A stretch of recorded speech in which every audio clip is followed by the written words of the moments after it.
بسم اللہ الرحمن الرحیم۔ ہمارا آج کا موضوع ہے دعوت بذریعہ تعلیم و تربیت۔ اس سے پہلے ہم نے پڑھا تھا کہ کافروں کو کیسے دعوت دینی ہے، کل ہم نے اس پر بڑی تفصیل سے پڑھا تھا۔ آج ہم پڑھیں گے کہ مسلمانوں کو کیسے دعوت دینی ہے۔ جو مسلمانوں کو دعوت دینی ہے اس کے دو طریقے اس کتاب والے نے بیان کیے ہیں، عبد الرحمن عبد الخالق نے۔ ایک ہے کہ مسلمانوں کو تعلیم و تربیت دی جائے، اور دوسرا یہ ہے کہ ان کے درمیان امر بالمعروف اور نہی عن المنکر کیا جائے۔ ان دونوں کی تشریح الگ الگ آئے گی۔ پہلے ہم دیکھیں گے کہ دعوت بذریعہ تعلیم و تربیت کیسے ہوگی۔ تو اس سلسلے میں سب سے پہلے آتی ہے تاصیل۔ تاصیل کا مطلب یہ ہوتا ہے کہ اس کی کیا بنیاد ہے کہ ہم تعلیم پر محنت کریں، تعلیم کے ذریعے ہم دین پھیلائیں، اس کی بنیاد کیا ہے۔ تاصیل اصل سے ہے، اصل یؤصل تاصیل، کہ اس چیز کی بنیاد کیا ہے کہ ہم تعلیم اور تربیت پر محنت کریں۔ اس کی بنیاد قرآن اور حدیث میں یہ آیت ہے کہ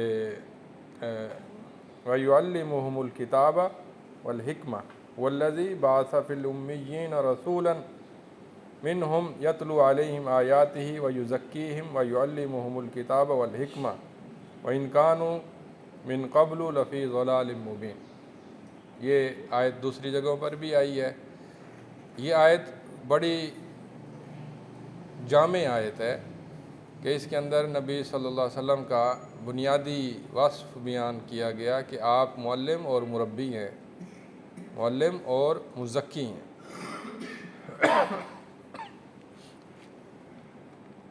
تو یہ تاصیل ہے، یعلمہم الکتاب والحکمہ، کہ آپ مستقل قرآن اور حکمت کی تعلیم دیتے تھے صحابہ کرام کو، انفرادی طور پر بھی، اجتماعی طور پر بھی، سوال و جواب کے ذریعے بھی، واعظ و نصیحت کے ذریعے بھی، قرآن مجید لکھوا کر بھی، مذاکرے کے ذریعے بھی، نقشہ بنا کر بھی،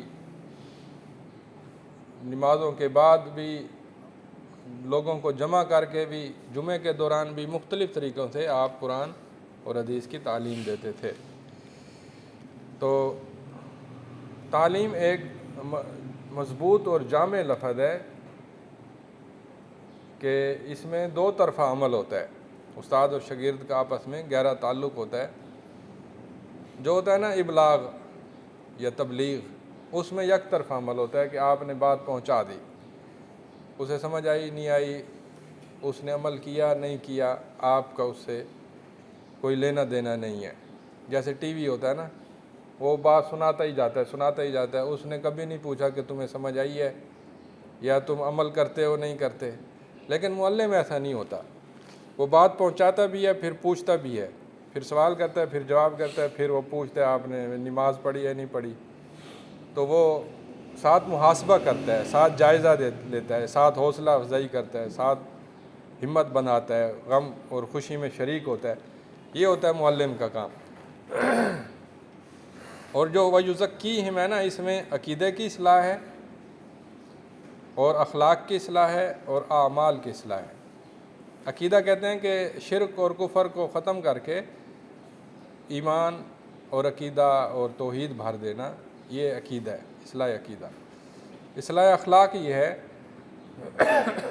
کہ بے صبری کو ختم کر کے صبر کی عادت اب داخل کرنا، ناشکری کو شکر سے بدلنا، اور دنیا کی محبت کو زہد سے بدلنا، بخل کو سخاوت سے بدلنا، یہ اخلاق ہے، ٹھیک ہے۔ اور اعمال یہ ہے کہ مثلا نماز کی عادت ڈالنا، روزے کی عادت ڈالنا، زکوٰۃ کی عادت ڈالنا، یہ اعمال ہیں۔ نبی صلی اللہ علیہ وسلم نے یہ تینوں کام محض ابلاغ تبلیغ سے نہیں کیے، بلکہ صحابہ میں رہ کر، ان کی تربیت کر کے، ان کو تعلیم دے کر، ان کا تزکیہ کر کے یہ سارے کام کیے ہیں۔ اس لیے یہ ایک بنیادی اصول اور بنیادی طریقہ کار ہے دین کا۔ جب ہم تعلیم اور تربیت کریں گے تو ہمیں اس میں نمونے کی ضرورت ہوگی کہ ہم اس نمونے پر ڈھالیں اپنے نمازیوں کو، اپنے ساتھیوں کو، اپنے بچوں کو، اپنے طالب علموں کو۔ وہ نمونہ ہمیں کہاں سے ملے گا؟ یہ ہمیں نمونہ ملے گا قرآن سے۔ سب سے پہلے قرآن میں سورۃ المؤمنون میں ابتدائی 9 آیتیں ہیں، قد افلح المؤمنون الذین هم فی صلاتہم خاشعون، وہ ساری 10 آیتیں، 9 آیتیں، ایک ایک آیت کے اندر جو بات مذکور ہے اس پر محنت کرنی ہے کہ وہ اپنے بچوں میں، طالب علموں میں، اپنے ساتھیوں میں داخل ہوں۔ سورۃ بقرہ کی ابتدائی آیات، سورۃ انفال کی ابتدائی آیات، سورۃ الحجرات، سورۃ الاسراء اور دیگر صورتوں میں ایسے مجموعے ہیں، ایسے ٹکڑے ہیں کہ جن میں ایک بہت بڑا نمونہ دکھایا گیا ہے کہ مسلمان کیسا ہوتا ہے، ٹھیک ہے۔ اسی طرح حدیث شریف میں بھی ہیں، کتاب الایمان ساری بہترین شخصیت سازی ہے، کتاب الاعتصام بالکتاب السنہ، کتاب العلم، کتاب الصلاۃ، کتاب النکاح، کتاب البیوع، کتاب الرقاق، کتاب المناقب، کتاب الآداب، یہ ساری کتابیں جو ہیں یہ مسلمان کی شخصیت سازی کے لیے نمونہ ہیں۔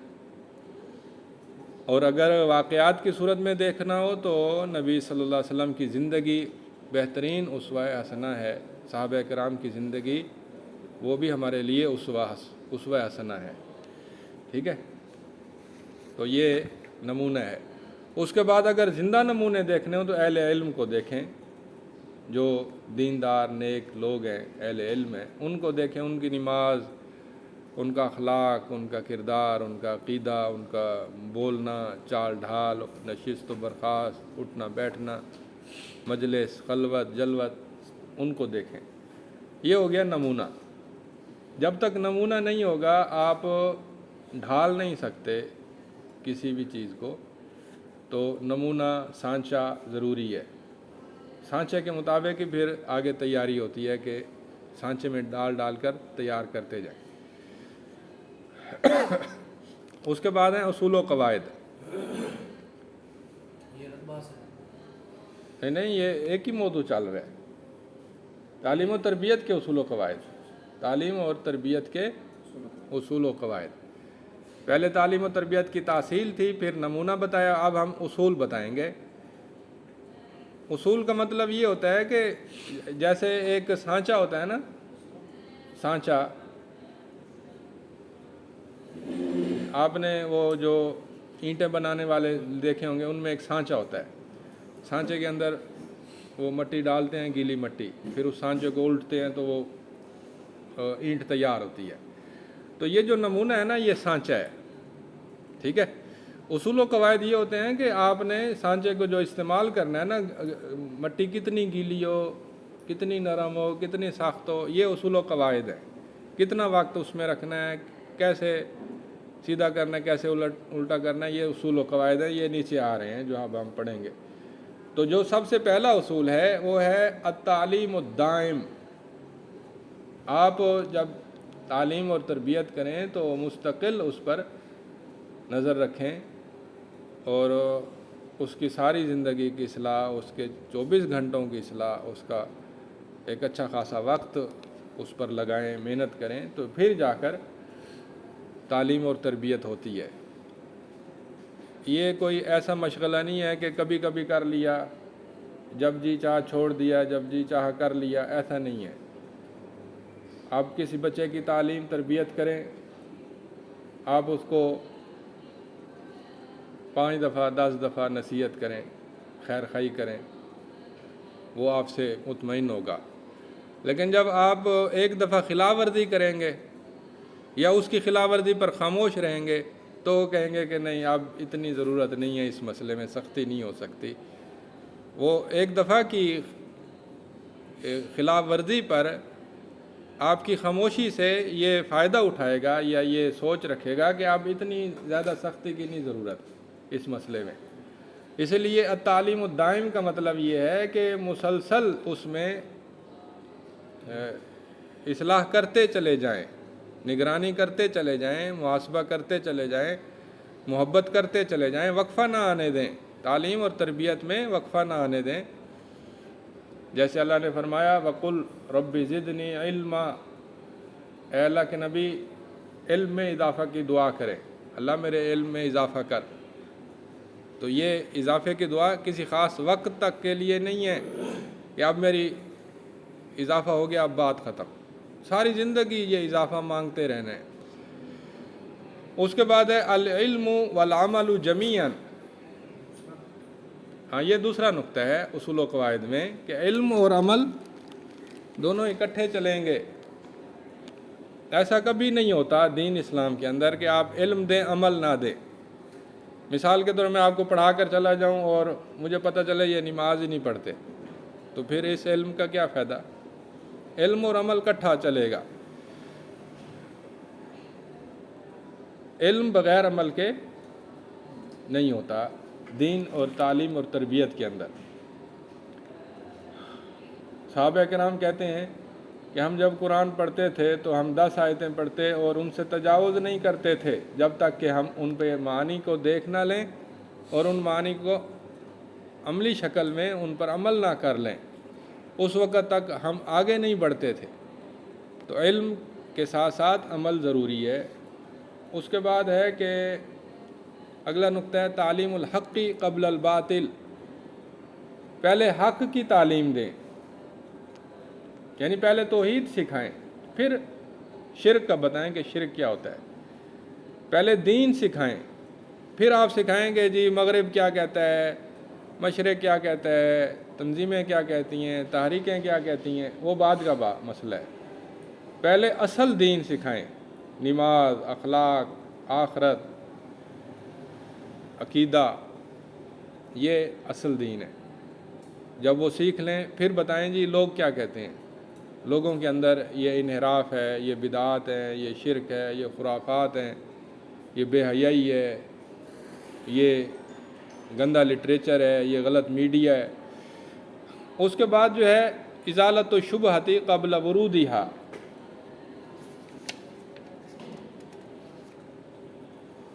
ازالت الشبہۃ قبل ورودہا، شبہ کو دور کریں اس کے وارد ہونے سے پہلے، یعنی تعلیم اور تربیت میں انداز ایسا رکھیں کہ وہ آپ سے پوچھے ہی نہ اور آپ پہلے سے ہی اس کے جو ممکنہ خیالات ہیں وہ آپ اس کو رد کر دیں۔ ازالت الشبہۃ قبل ورودہا، اس کی مثالیں قرآن میں موجود ہیں کہ سیقول السفہاء من الناس ما ولاہم عن قبلتہم التی کانوا علیہا، لوگ کہیں گے کہ ان کو ان کے قبلے سے کس چیز نے پھیر دیا ہے، ابھی وہ کہیں گے لیکن اللہ نے پہلے ہی جواب دے دیا۔ اسی طرح سے اللہ نے دوسری مثال دی سیقول الذین اشرکوا لو شاء اللہ ما اشرکنا ولا آباؤنا، مشرک کہیں گے کہ اگر اللہ چاہتا تو ہم شرک نہ کرتے۔ تو اللہ نے ان کے اعتراض کا جواب پہلے ہی دے دیا۔ اس کو کہتے ہیں ازالت الشبہۃ قبل ورودہا، شبہات کو وارد ہونے سے پہلے ہی تعلیم تربیت میں نپٹا دیں۔ اس کے بعد بھی اگر کوئی بچہ کچھ رہ جائے تو پھر اس کو الگ سے حل کر لیں۔ تو تعلیم الحق قبل الباطل، اس کی ایک دلیل یہ بھی ہے کہ نبی صلی اللہ علیہ وسلم نے فرمایا کہ بچہ جب پیدا ہوتا ہے تو وہ فطرت سلیم پر پیدا ہوتا ہے، ما من مولود الا یولد علی الفطرہ فابواہ یہودانہ او ینصرانہ او یمجسانہ۔ تو ماں باپ، مربی، مزکی، معلم، اس کے ذمہ ہے کہ وہ بچوں کو اور زیر تربیت افراد کو وہ دین اسلام سکھائے، یہودیت، مجوسیت، نصرانیت ان سے بچائے۔ تو یہ تیسرا قاعدہ تھا، چوتھا۔ اس کے بعد ہے التربیۃ بالاسوہ، اسوے کے ذریعے تربیت۔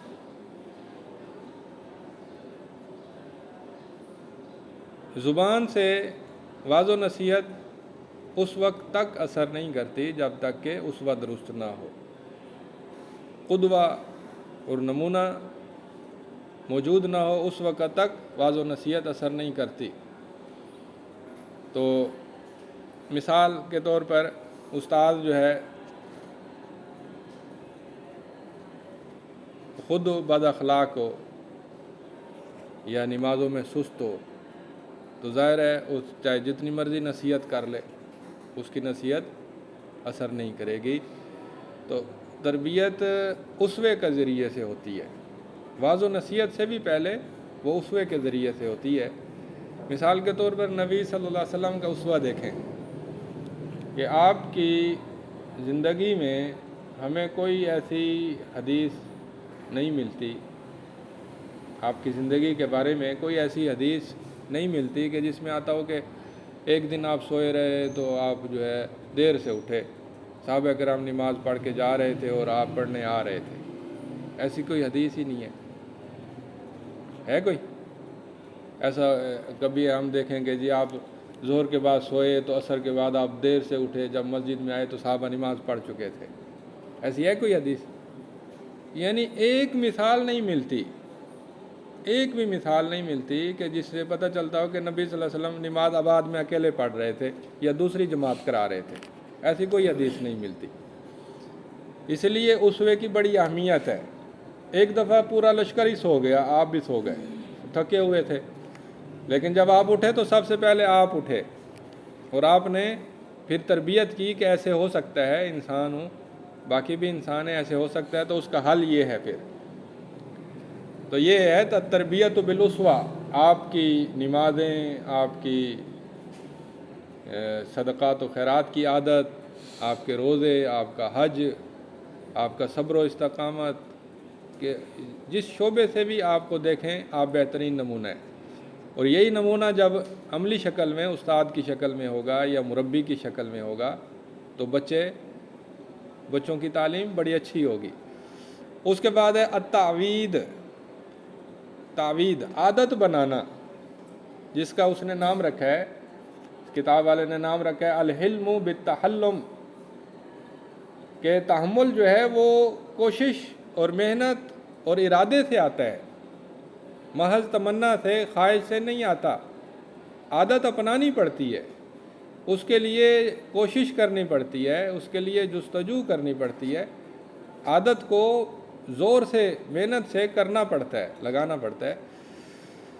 تو یہ ہے التعوید۔ اس بارے میں اس نے دلیل دی ہے انما العلم بالتعلم، علم تعلم سے ہے یعنی محنت سے، اور وانما الحلم بالتحلم، اور حلم یعنی بردباری بھی محنت سے ہے۔ تحلم اور تعلم کے اندر نا تکلف کا مادہ ہے، یعنی کوشش کرنا، حلم کی کوشش کرنا، محنت کرنا، علم کی کوشش کرنا، محنت کرنا۔ تو اس کے بعد ہے التقویم المستمر، مسلسل اصلاح کرنا، مسلسل نظر رکھنا، یہ تعلیم اور تربیت کا اصول ہے۔ جیسے نبی صلی اللہ علیہ وسلم نے بڑے بڑے کبار صحابہ کی اصلاح کی، چھوٹے صحابہ کی نہیں، کبار صحابہ کی۔ حضرت ابو ذر غفاری بہت نیک تھے، کمال درجے کے، لیکن ان سے ایک دفعہ غلطی یہ ہوئی کہ انہوں نے ایک اپنے غلام کو کہا کہ او کالی عورت کے بیٹے، نبی صلی اللہ علیہ وسلم نے فرمایا اے ابو ذر انک امرؤ فیک جاہلیۃ، اے ابو ذر آپ مسلمان تو ہو گئے ہو لیکن ابھی تک جاہلیت کی نشانی آپ کے اندر موجود ہے۔ آپ نے اسے یہ کیوں کہا ہے کہ کالی عورت کے بیٹے؟ یہ تو جاہلانہ انداز ہے، جاہلیت کا طریقہ ہے، مسلمان ایسا نہیں کرتا۔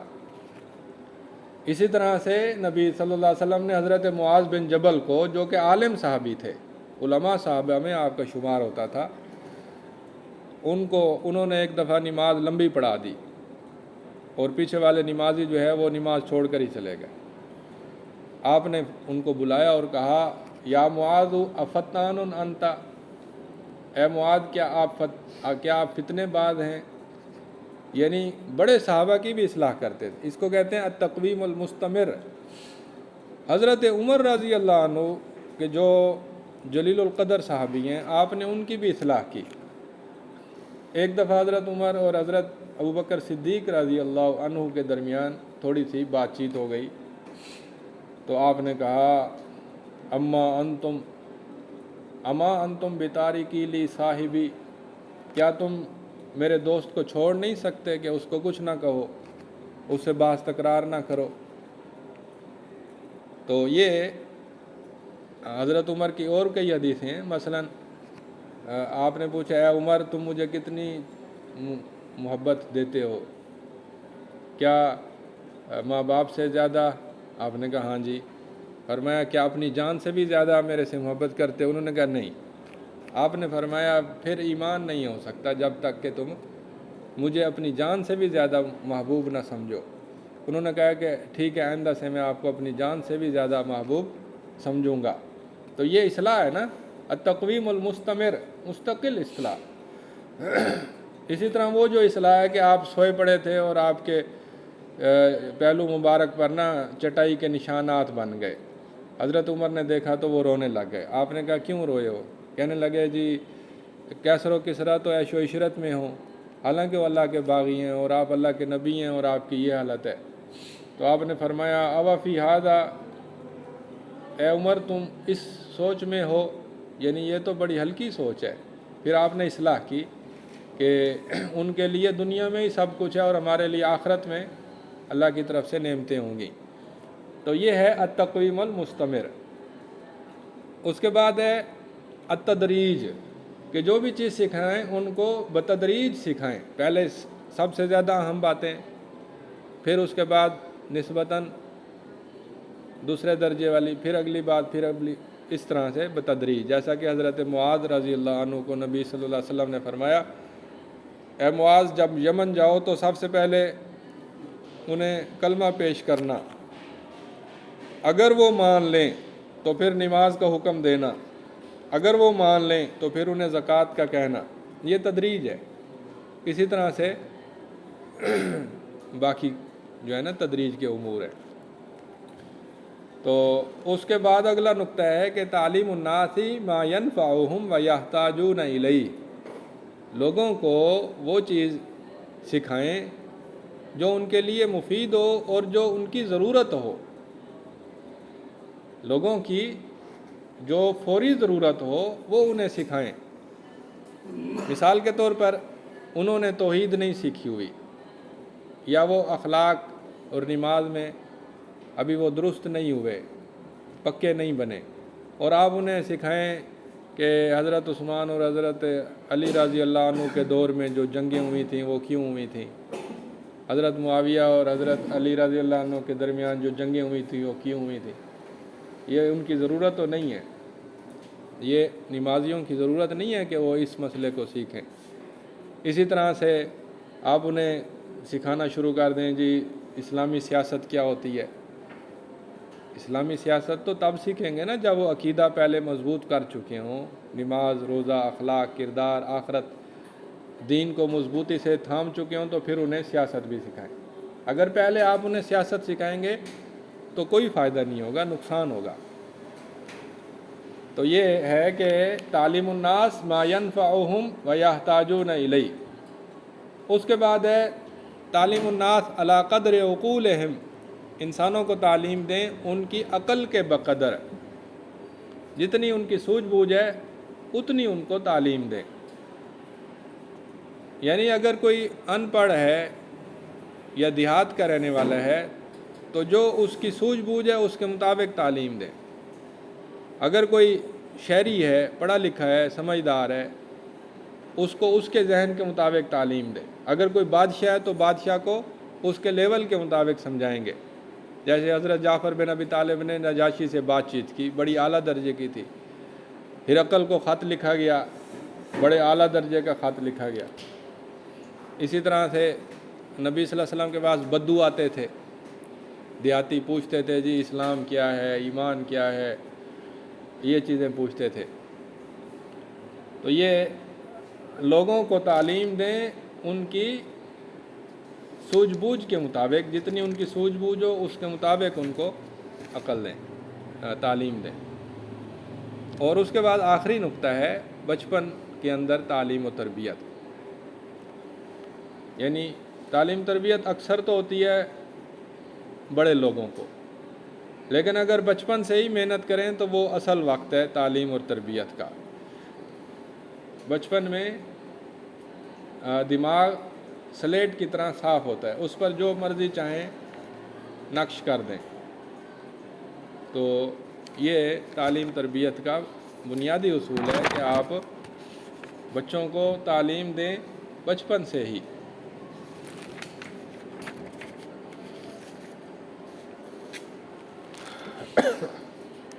قرآن کی حفظ کی تعلیم دیں، سنت یعنی 40 احادیث، 40 نبوی، کتاب الجامع، بلوغ المرام، یہ انہیں سکھائیں، پڑھائیں۔ انہیں مختلف علوم کے متن پڑھائیں، جیسے سیرت طیبہ مختصر وہ پڑھائیں، عقیدے کا متن پڑھائیں، اصول حدیث صحیح ضعیف کا فرق پڑھائیں، اصول فقہ پڑھائیں۔ یہ بچپن سے تعلیم و تربیت یہ بہترین طریقہ کار ہے۔ تو یہاں پر ہمارا موضوع ختم ہوتا ہے، اسی پر اکتفا کرتا ہوں۔